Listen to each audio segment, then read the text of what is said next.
அஸ்ஸலாமு அலைக்கும் வரஹ்மத்துல்லாஹி வபரகாத்துஹு. நபி ஸல்லல்லாஹு அலைஹி வஸல்லம் அவர்கள் கூறியிருக்கிறார்கள், எந்த ஒரு மனிதர் குழந்தைகளின் மீது இரக்கம் காட்டவில்லையோ அந்த மனிதனின் மீது அல்லாஹ் தாலாவும் இரக்கம் காட்ட மாட்டான் என்பதாக கூறினார்கள். அதே போல் ஒரு சஹாபி நபி ஸல்லல்லாஹு அலைஹி வஸல்லம் அவர்களிடம் வந்து, எனக்கு 10 குழந்தைகள் இருக்கிறார்கள், அவர்களில் ஒருவரையும் நான் முத்தமிட்டதில்லை என்பதாக கூறினார்கள். உடனே நபி ஸல்லல்லாஹு அலைஹி வஸல்லம் அவர்கள் கூறினார்கள், உங்களுடைய மனதிலிருந்து, உங்களுடைய இதயத்திலிருந்து அல்லாஹ் கருணையை எடுத்து விட்டான், அதற்கு நான் என்ன செய்ய முடியும் என்பதாக கூறினார்கள். ஆக நமக்கு தெளிவாக ஒரு விஷயத்தை நபி ஸல்லல்லாஹு அலைஹி வஸல்லம் அவர்கள் கூறி சென்றிருக்கிறார்கள். எந்த குழந்தையாக இருந்தாலும் சரி, யாருடைய குழந்தையாக இருந்தாலும் சரி, அவர்களின் மீது நாம் இரக்கம் காட்டுவது கடமையாக இருக்கிறது.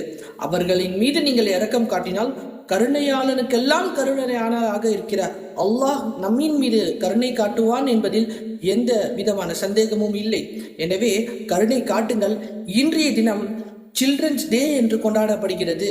இன்றைய தினத்திலிருந்து இந்த விஷயங்களை நீங்கள் செய்யாமல் இருந்தால் உங்களுடைய குழந்தைகளின் மீது கருணை காட்டுவதில் அதீத அக்கறையை கொள்ளுங்கள். அஸ்ஸலாமு அலைக்கும் வரஹ்மத்துல்லாஹி வபரகாத்துஹு.